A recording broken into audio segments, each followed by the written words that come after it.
네, 데일리 스터디 비문학 6강 시작합니다. 자, 오늘 할 포인트는 개념 간의 비교입니다. 선생님이 그동안 얘기했던 그 지문 속에 화제를 찾는 건 여전히 유효하고요. 지문 속에 있는 내용들을 사실적으로 판단한다라고 하는 것도 기본 전제는 다 유효합니다. 그런데 오늘 볼 지문은 거기서가 추가해서 개념들이 나오게 되면 조금 더 신경을 써보시고, 개념이 하나만 나오지 않고요.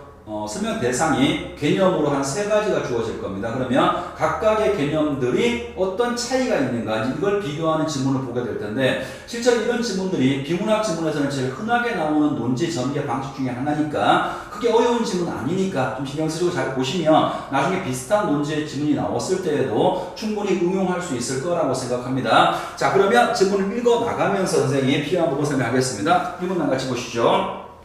자, 첫 번째 문단입니다. 뭘 찾는 거죠? 이 글 전체가 나한테 설명해 주려고 하는 화제가 뭘까를 판단하셔야 됩니다. 읽어볼게요. 어떤 안건을 대하는 집단 구성원들의 생각은 각기 다르므로 상이한 생각들을 집단적 합의에 이르게 하는 의사결정 과정이 필요하다. 뭐 그렇겠죠. 공공선택 이론은 이처럼 집단을 구성하는 개인의 의사가 집단의 의사로 통합되는 과정을 다룬다. 자, 우리한테 혹시 설명해 주려고 하는 게 공공선택 이론이라고 하는 걸 설명해 주려고 하는 건가? 자, 이거를 처음 읽는다면 이게 화제처럼 보입니다. 자, 조금 더 갑시다. 진짜 화제인지 판단해야죠.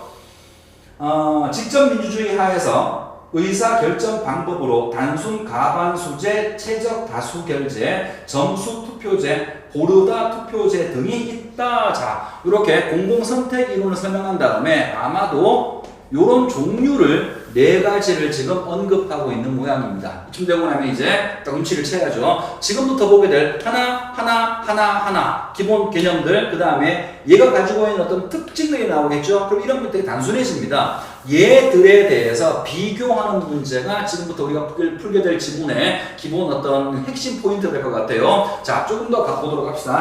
두 번째 문단입니다.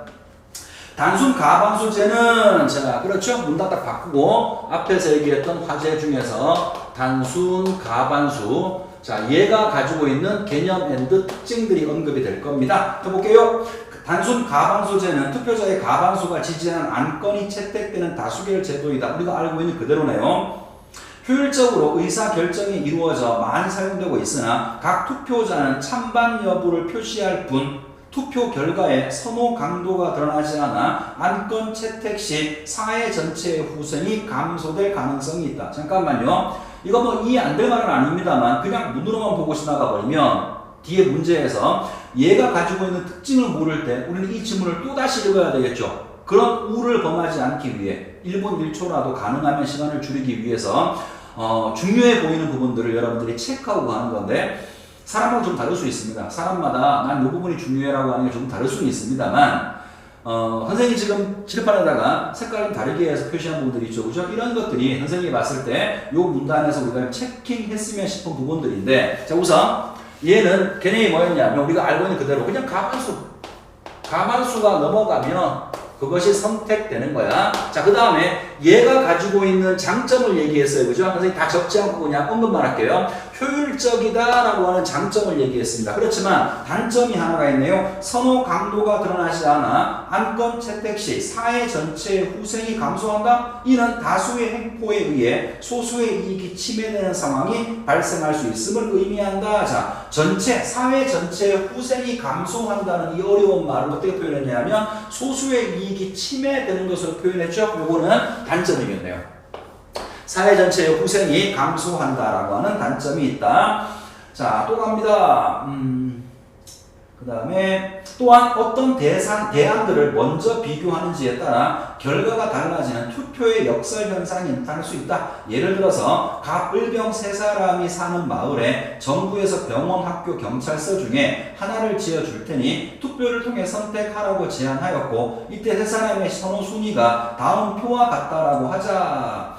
3가지 대안을 동시에 투표에 붙이면 하나의 대안으로 결정되지 않는다. 그렇죠. 다수결이니까 적어도 3명 중에 2명 이상이 결정을 해야 되는데, 지금 이 표를 보시면 갑을병이 모두 다 하나 서로 다른 것들을 선택을 했으니까 3개를 동시에 비교를 하면 다수가 나오질 않습니다. 그래서 먼저 병원, 학교, 경찰서 중 두 대안을 선정하고 다수결로 결정한 후에 남은 한 가지 대안과 다수결로 승자를 결정하면 최종적으로 하나의 대안이 결정된다. 즉 비교하는 대안의 순서에 따라 표의 투표 결과는 달라지게 된다. 자, 이거를 투표의 역설이라고 불렀어요. 그러면 지금 우리가 본 단순 가반수 여기서는 개념은 이거야. 얘는 장점은 이런 게 하나가 있고 효율적이야. 단점은 이러한 단점이 있어. 두 개를 봤습니다. 자, 금방 읽긴 했지만 책을 딱 덮으면 단점이 뭐였더라? 기억은 안 나요. 그죠? 우리는 이거 암기하는 거 아닙니다. 기억 안 나는 건 아무 상관없어요. 대신 선생님 어디 있었지? 라고 물으면 바로 딱 돌아가서 줄친 거 보시고 이거 하고 이게 단점이에요 라고 얘기할 수 있으면 돼요. 자, 일단 이 문단까지 정리했고요. 3문단 갑니다. 최적 다수결제는 자, 이번에는 최적 다수결. 자, 또 개념하고 특징이 나오겠죠? 최적 다수결제는 투표에 따르는 총 비용이 최소화되는 지점을 산정한 후에 안건의 찬성자 수가 그 이상이 될 때 안건이 통과되는 제도이다. 자, 총 비용이 최소화되는 지점이랍니다. 이거는 우리가 알고 있는 거랑 좀 알고 있는 지식의 범위를 넘어가지고 그죠? 자, 총 비용이 최소화. 처음 보는 거니까 일단 개념을 한번 적어볼게요. 총 비용이 최소화되는 시점, 요걸 넘어가는 시점이 결정된다라고 했고요. 개념. 그 다음에 이때 총비용은 의사결정비용과 외부비용의 합으로 결정이 된다. 의사결정비용은 자, 다시 요 안에 개념이 주어집니다. 의사결정비용이라고 하는 것은 의사결정비용은 투표자들의 동의를 구하는 데 드는 시간과 노력에 따른 비용을 의미하며 자, 요거는 의사결정비용은 동의를 구할 때 들어가는 시간과 비용을 얘기한답니다. 그 다음 보세요. 중요한 게 나와요. 찬성표의 비율이 높을수록 증가한다. 자, 변수죠. 이런 건 진짜 중요한 겁니다. 뭐뭐 한다면 뭐뭐 한다는 이런 문장이 나오게 되면 이걸 변수라고 하는데요. 시험 문제 되게 흔하게 나오거든요. 그래서 이거는 특별히 잘 체크하셔야 됩니다. 자, 얘는 뭐라고 표현했냐면 뭐가 증가한다고요? 찬성표의 비율이 높을수록 이거는 찬성표의 비율이 높을수록 의사결정 비용도 높아진답니다. 자, 또 그 다음 갑시다. 외부 비용은 어떤 안건이 통과됨에 따라 그 안건에 반대하였던 사람들이 느끼는 부담을 의미하며 찬성표율이 높아질수록 낮아지며 모든 사람이 찬성할 때 0이 된다. 자, 요거는 외부 비용이죠. 이름이 외부 비용이고요. 요거는 반대하는 거와 관련성이 있고 요것도 변수가 있네요. 아까 얘는 이럴수록 높아지는 거였는데 얘 변수는 이럴수록 낮아지는 겁니다. 자, 지금 보신 이런 분들 이게 변수예요. 신경을 쓰고 보셔야 되고요. 모든 사람이 찬성한다면 이 경우에는 0이 된다. 하나 더 붙어 있습니다. 마저 정리하죠. 자, 모두 찬성한다면 이 경우의 값은 0이 된다라고 했습니다. 여기까지가 두 번째 나온 개념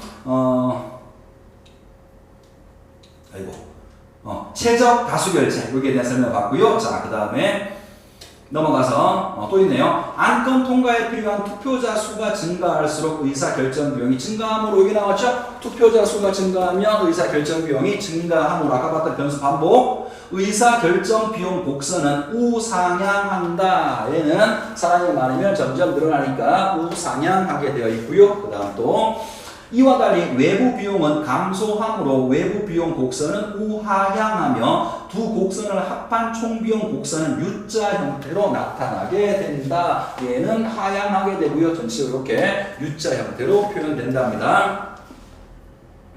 자, 이때 총 비용이 최소화되는 곳이 최적 다수결제에서의 안건 통과의 기준이 되는 최적 다수 지점이 된다. 자, 최소화되는 시점 거기가 최적 다수 지점이랍니다.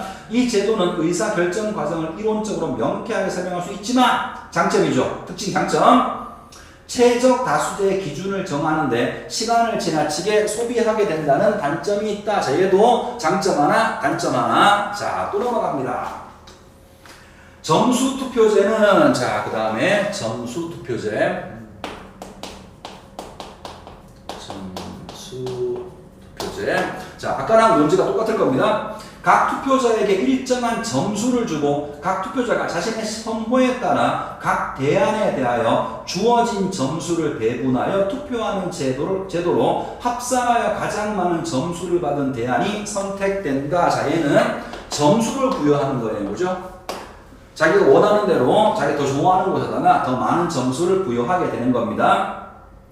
여기까지가 개념 나왔고요. 투표자의 선호 강도에 따라 점수를 배분하므로 투표자의 선호 강도가 잘 반영된다. 장점이죠. 소수의 의견도 투표 결과에 잘 반영되며 투표의 역설이 나타나지 않는다는 장점이 있다. 그러면 얘의 장점은 뭐냐면 얘가 가지고 있는 단점이 그대로 얘의 장점이 되는 거네요. 아까 우리가 봤던 요 문제가 여기서는 발생하지 않는답니다. 하지만 전략적 행동에 취약하여 투표 결과가 불규칙하게 바뀔 수 있다는 단점이 있다. 전략적 행위란 어떤 투표자가 다른 투표자의 투표 성향을 예측하고 자신의 행동을 이에 맞춰 변화시킴으로써 자기가 원하는 것을 얻으려고 하는 태도를 뜻한다. 이 행위는 어떤 투표 제도에서 나타날 수 있으나 점수 투표제에서 나타날 가능성이 높다. 자, 전략적 행위가 생길 수 있는 문제점이 있답니다. 전략적인 행위가 생기는 문제가 있다. 그리고 아까 봤다시피 지문 속에서 이 모든 투표제도에서 발생할 수 있어. 모두 발생할 수 있으나 지금 우리가 본 요 제도에서 가장 가능성이 크다라고 단점을 하나 제시했습니다. 자, 하나 더 있을 겁니다. 5분단. 브로다 투표제는 자, 보르다 발음도 이상하네요.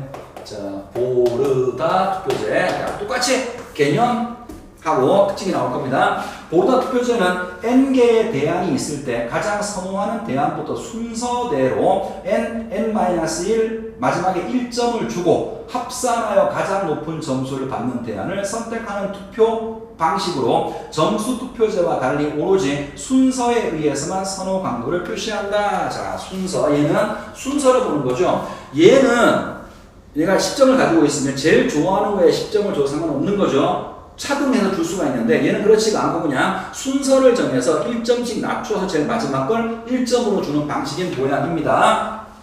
자, 더 보죠.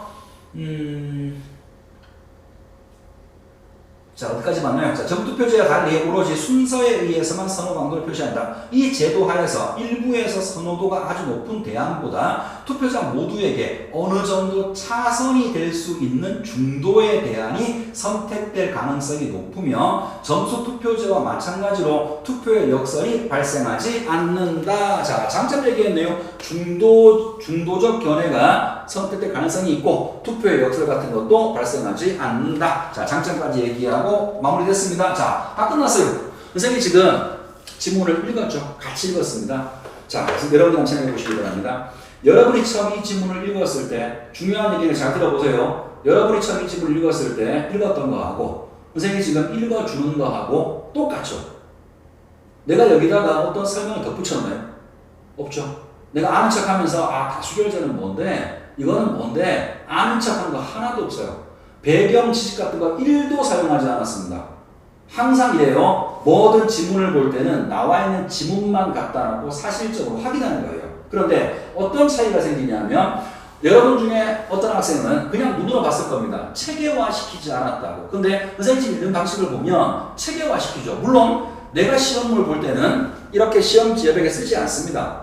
난 연습이 됐으니까 여러분 중에서 아마 연습이 된 친구들이 있을 거예요. 연습이 된 사람들은 굳이 이렇게 시험 지역에다가 정리하지 않아도 읽으면서 머릿속으로 이렇게 체계화돼요. 전체 화제가 이거고 첫 번째 다수결 그 다음 뭐 나머지 다 기억나진 않지만 개념은 이거고 장점 단점이 나와서 이게 딱 체계화되는 거예요. 그럼 바로 문제 풀 때 내 체계 속에서 어디를 사용할지만 선택하면 되는 거죠. 근데 여러분 중에 누군가는 아직도 독해가 좀 많이 부족해서 이런 체계를 만들지 못하는 사람들이 있을 겁니다. 그런 사람들을 위해서 지금 선생님이 이렇게 칠판에 한번 정리하는 예시를 보여준 거예요. 글이 좀 어렵고 눈에 잘 안 들어와. 어떡하지? 가만히 있는다고 나아지지 않아요. 선생님 매 시간마다 하나의 방식들을 보여주고 있습니다. 그래서 일단은 여러 가지 방법이 있지만 일단은 지문 내용을 사실적이고 체계적으로 정리하는 습관들, 이게 머릿속으로 정리가 안 되면 시험 지역에게 정리하며 읽는 습관들을 들이면 좋겠어요. 꼭 이렇게 얘기하면 딴지거리는 인간들이 있어요. 그렇게 하면 시간 너무 오래 걸리는데 비문학 지문 풀 수 없는 거 아니에요? 시간 내에 풀려면 그렇게 못할 것 같은데요? 웃기는 개소리입니다. 지금 연습하는 거죠. 연습할 때 이 연습이 충분히 되면 시험장에 들어가서 직접 시험지에 쓰면서 읽어도 여러 번 반복해서 읽는 것보다 훨씬 더 빨리 풀 수 있어요.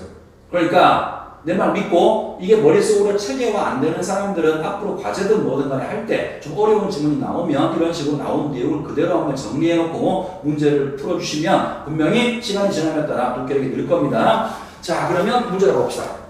1번 윗글에 대한 이해답 옳지 않은 거 하나씩 봅니다. 1번 어떤 투표지에서는 투표자의 전략적 행위가 나타날 수 있어. 아까 봤었죠? 모든 투표지에 다 나타나는데 여기서 제일 크게 나타나. 1번 확인했습니다. 3번에서 자 2번 보르다 투표지에서 가장 선호하지 않는 대안이 0점을 부여한다. 자, 확인하면 되죠. 보르다 투표지의 개념 봤더니 N부터 쭉 가서 제일 마지막이 1점이었습니다. 답 2번이죠. 이런 건 틀릴 수도 없죠. 3번 단순 가반수제에서 채택된 대안으로 인해 사회의 후생이 감소되기도 한다. 기억 안 나죠? 확인하셔야 돼요. 이거 단점 중에 있었죠. 그죠? 찾았습니다. 그 다음에 4번 점수 투표제는 최적 다수결제와 달리 대안에 대한 선호 강도를 표시할 수가 있다. 자, 또 기억 안 날 수 있을 거예요. 점수 투표제 3분단위가 뒤져서 우리가 찾은 특징 가운데서 4번이 나온지 보세요. 지문석에 똑같이 나와있죠. 확인했습니다. 5번 최적 다수결제는 단순 가반수와 달리 안건 통과의 기준이 안건에 따라 달라질 수 있다. 자, 최적 다수결제는 자 볼까요? 이게 여기 나왔었죠, 그죠? 여기에 뒷부분에 보시면 그 곡선을 설명한 다음에 이때 총비용 최소화되는 곳이 최적 다수결에서 안건 통과의 기준이 되는 최적 다수 지점이 된다. 이 제도는 다 설명됐단 말이에요. 그러면 이 두 개의 그래프에서 몇 명이 참여하냐에 따라서 이 두 개의 그래프가 달라질 거고 달라지는 그래프마다 최적이 만들어질 거니까 5번은 맞는 설명이 되는 거죠. 답은 2번이 답이었나요? 자, 됐고 2번 넘어갑니다.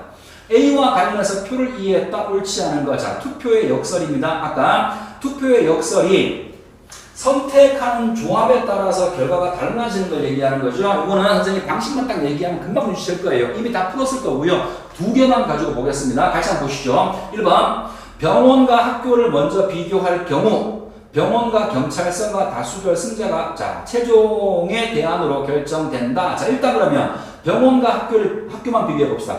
그러면 갑은 병원 선택했고요. 병원 1, 을은 학교죠. 학교 1, 병은 병원이죠. 병원이 먼저니까. 그러면 병원 둘, 학교 하나니까 일단 첫 번째 투표에서 병원이 선택이 됩니다. 그 다음에 이제 선택된 병원하고 경찰서를 비교합니다. 갑은 병원하고 경찰서, 병원이네요. 병원 1, 을은 경찰서가 먼저네. 경찰서 1, 자, 병은 경찰서 1이니까 경찰서 2명, 병원 1명이니까 병원이 아니라 경찰서가 최종 결정이 되는 거죠. 1번은 틀렸습니다. 자, 같이 생각해. 2번 학교와 경찰서를 먼저 비교. 갑과 을이 학교에 투표를 하여 최종적으로 학교가 결정이 돼. 자, 또 해보죠. 학교와 경찰서. 갑은 학교가 먼저네요. 학교 1. 을은 학교가 먼저네요. 그러면 일단 학교가 선택이 됐습니다. 그 다음에 학교하고 뭘 비교한다고요? 병원. 자, 그러면 갑은 병원이 1이고요. 을은 학교가 1이고 병은 병원이 1이니까 병원 잠깐만요. 내가 지금 뭔가 잘못한 것 같은데 다시 그 문제 다시 한번 볼게요. 학교와 경찰서를 먼저 비교해봅시다. 일단 다시 하겠습니다. 갑은 학교 중에서 학교 먼저 학교 1, 을은 학교 1, 그 다음에 병도 병원이니까 학교가 둘이네. 그지? 일단 학교가 선택. 그 다음에 학교하고 뭘 비교하는 거죠? 병원을 비교하는 건가요? 학교하고 병원을 비교합니다. 그러면 갑 같은 경우에는 병원, 을은 학교, 병은 병원이니까 자 2번 학교와 경찰서를 먼저 비교할 경우 갑과 을이 학교에 투표하여 최종적으로 학교가 결정된다. 이거 옳지 않은 문제네. 병원이 결정됐죠. 학교가 아니라 병원이니까 이런 식으로 나와 있는 말을 그대로 옮겨서 이 표를 보시고 확인만 하면 되는 겁니다. 선생님 지금 하다가 버벅거렸죠, 그죠? 왜 그랬냐면 내가 맨날 여러분들 얘기하면서 나도 지금 그걸 안 지킨 겁니다. 지문을 끊어서 보셔야 돼요. 지문을 끊어서 예를 들어서 2번 같은 경우에 학교와 경찰서를 먼저 비교한 경우 딱 끊어놓고 학교와 경찰서 중에서 뭐가 선택되지 먼저 판단 그 다음에 뭐뭐를 판단 이런 식으로 지문을 끊어서 순서대로 판단하시면 안 헷갈리는데 지금 내가 한 것처럼 쭉 읽은 다음에 비교하려고 하면 중구난방으로 이게 먼저인지 저게 먼저인지 판단이 안 됩니다. 항상 끊어서 판단하시기 바랍니다. 자 넘어가서 3번 갑니다. B의 이유가 가장 적절한 거. 자, B 중도에 대한이 채택될 가능성이 높다. 자, 이런 거 문제 풀 때 요것의 이유가 뭐냐라고 추론하는 문제처럼 보이죠? 이거를 아무 근거 없이 여러분 머릿속에서 답을 찾으려고 하면 매우 해골이 복잡해집니다. 일단 방법은 얘가 나와 있는 앞뒤 문장을 먼저 확인하시는 게 일단은 순서예요. 자, 그러면 한번 확인합시다. B가 나온 부분을. B가 어디서 나오나요? B가 여기 있네요. 그죠? 자, 일단 B가 나온 앞뒤를 읽어볼게요. 이 제도 하에서 일부에게 선호도가 아주 높은 대안보다 투표자 모두에게 어느 정도 차선이 될 수 있는 중도의 대안이 채택될 수 있어. 자, 극단적으로 선택을 해버리면 선택이 안 될 것 같으니까 내가 제일 좋아하지 않는다고 하더라도 차선의 선택을 하게 되기 때문에 중도로 결정이 된다는 거죠. 자, 차선의 선택 찾아봅시다. 그러면 3번 문제 3번 보시죠. 4번 일부에게 선호도가 높은 대안이 다수에게 선호도가 매우 낮으면 극단적으로 가면 점수 합산면에서 불리하기 때문이다. 그래서 자기가 제일 좋은 게 아니라 그 다음 걸 선택한다라는 이야기죠. 그죠? 차선의 것을 선택하는 경향이 있기 때문에 중도로 결론이 모인다라는 겁니다. 자, 결론은 하나씩 가지면 좋겠는데 시간도 거시기 하니까 일단 푸는 방법만 얘기했는데요. 단어가 똑같이 나오지 않는다고 하더라도 차선이라는 말을 딱 본 순간 사고를 딱 보면 이게 극단으로 가지 않고 제일 좋지 않는다고 하더라도 그 다음을 선택하기 때문에 그런 것이구나 확인할 수 있을 겁니다. 그래서 어떤 부분의 의미, 구절의 의미 같은 걸 물을 때 이거를 머릿속으로만 생각해서 답이 뭘까라고 생각해버리면 미궁에 빠집니다. 일단 그 부분이 있는 앞뒤를 읽어서 근거를 만들어 놓고 그 근거와 가장 근접한 답을 고르셔야 될 거예요. 자, 답은 4번. 자, 4번 문제 갑니다. 보기에 A의 각 비용들에 대한 그래프라고 할 때 E에 대한 E에다 적절치라는 거. 자, 여기서 아까 우상향, 우한향, U자를 봤으니까 이 그래프를 보시면 가는 외부 비용이 되겠죠. 그죠? 가는 우상향하는 게 가인가요? 잠깐만요. 가가 우상향이 아니면서 잘못 봤네요. 그죠? 가가 우하향하는 거니까 가가 외부 비용 맞고요. 그 다음에 나 같은 경우에는 우상향하고 있으니까 얘가 의사결정 비용이고 그 중간에 총 비용이 있고 N이라는 부분이 가장 최소 지점이니까 그 부분이 기준이 되겠네. 자, 그러면 적절하지 않은 거 1번 가는 외부 비용 우하향하니까 반대하는 투표자 수가 많아질수록 그 값이 커진다. 오케이. 그 다음 두 번째 난 의사결정 비용 왜 우상향하니까 투표 참가자들을 설득하는 드는 시간과 노력이 적을수록 그 값이 작아진다. 개념으로 확인할 수 있고 3번 다는 총비용으로 가와 나를 합한 값이 최소가 되는 지점. 오케이. 4번 투표에 참가하는 모든 사람이 참석하면 가의 값은 0이 된다. 아까 봤었죠? 모든 사람이 찬성하면 값은 0이 된다라고 봤을 겁니다. 자, 5번 안건 통과에 필요한 투표자가 많아지게 되면 나는 이동하지만 가는 이동하지 않는다. 자, 투표자가 많아지면 의사결정 비용이 바뀌니까 얘도 이동할 거고요. 거기에 따라서 당연히 인원수에 따라서 반대하는 사람들도 늘거나 줄겠죠. 그러면 나도 당연히 이동해야죠. 가, 나가 동시에 어떤 값으로 이동해서 새로운 지적 지점이 결정이 될 겁니다. 답은 5번이 정답이네요. 자, 넘어갑니다. 5번. 자, 요 문제가 이제 지금 이 개념들을 갖다 놓고 개념을 비교하는 문제의 어떤 그런 유형인 것 같은데 겉으로 볼 때는 어려워 보입니다만 어렵지 않습니다. 그냥 요 개념만 가지고 확인하시면 돼요. 일단 한번 보세요. 대안 1, 2, 3에 대한 투표자 A의 선호 강도가 보기와 같다고 할 때 기억 디귿을 통해 채택될 대안이다. 적정한 거죠. 기억은 다 수결이죠. 그러면 무조건 한 개밖에 선택을 못하는 겁니다. 그러면 해봅시다. A 같은 경우에는 1, 2, 3을 3, 1, 6이니까 A는 3을 선택하겠네요. 그지? 제일 높은 거. 다수결로 한다 그러면 그 다음에 B는 보자. B는 그러면 3이 하나. 체크해 보세요. 3이 하나. 그 다음에 B 같은 경우에는 2겠네. 2도 하나, 그 다음에 C 같은 경우에는 2번이겠네요. 그죠? 그 다음에 D 같은 경우에도 D는 3, 2, 5니까 얘는 3일 거고요. E는 1, 5, 4니까 2겠네. 5명 중에서 이 안을 선택한 사람이 3명이니까 가반수가 넘었죠. 그래서 다수결로 하면 이 안이 선택이 될 모양입니다. 자, 그 다음에 두 번째. 선생님이 이렇게 지금 표를 만들어 놨는데, 만들어 놓고 안 써먹었네. 일단 다수결로 하면 2가 되는 거 확인했어요. 자, 그 다음에 점수 투표제, 점수 합산하는 거죠. 선생님 이걸 만들어 놨는데요. 1안의 점수를 합산하면 9고요. 2안을 합산하면 21입니다. 3안을 합산하면 20이죠. 그러니까 점수 투표제를 가지고 본다고 하더라도 2안이 선택이 되는 거죠. 가반수도 2안이고 점수 투표제도 21점이니까 얘가 선택이 될 것 같고, 자, 그 다음에 D가 보르다 투표제죠. 요거는 점수를 제거 분동 지금 3개니까 3, 2, 1점을 주는 거예요. 그래서 선생님이 지금 옆에다가 가로 쳐놓고 따로 이렇게 점수 매겨놨습니다. 예를 들어서 A 같은 경우에는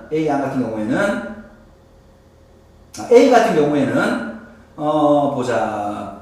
3안에 가장 선호도가 높으니까 3안을 3점을 줄 거고요. 그 다음 제일 낮은 2안을 1점을 줄 거고, 그 다음 중간인 3안을 2점을 주겠죠. 이런 식으로 A, B, C, D를 다 나열해 보면 1안은 7점이고요. 2안은 11점이고 3안은 12점이 됩니다. 단순 덧셈이죠. 그죠? 그래서 이렇게 하면 세 번째 방식 보르다 투표제에서는 3안이 선택이 되겠죠. 그래서 답을 고르면 보자, 3번이 정답이 됩니다. 자, 이렇게 해서 단순 개념 비교하는 문제를 하나 봤어요. 선생님이 지금 이제 이 강의를 하면서 말 그대로 데일리 스터디죠. 하루에 하나씩 이렇게 공부하는 게 뭐 별거 아닌 것처럼 보이지만 막상 공부하는 입장에서는 되게 부담스러울 수 있어요. 그래서 강의를 질질 끌지 않고 책의 핵심만 가지고 이야기하다가 보니까 좀 강의가 좀 스킵하는 부분들이 좀 있습니다. 그래서 스킵하는 부분에서 잘 이해가 안 되는 부분들은 여러분들이 질문을 해주시고요. 어쨌든 여러분 지루하지 않게 빨리빨리 하다가 보니 모든 질문을 다 읽어주고 검토하지 못해서 좀 안타깝긴 합니다만, 이 강의의 성격 자체가 그러니까 좀 이해해 주기를 바라고, 자, 이 지문 처음 봤을 때 문제나 지문이 잘 이해가 안 됐던 친구들은 일단 선생님이 가이드를 잡아놨으니까 다시 한번 여러분이 처음부터 보시면서 일단 지문 분석해 보시고 그 다음 문제풀이까지 해주시면 좋을 것 같습니다. 오늘 여기까지 할까요? 수고했습니다.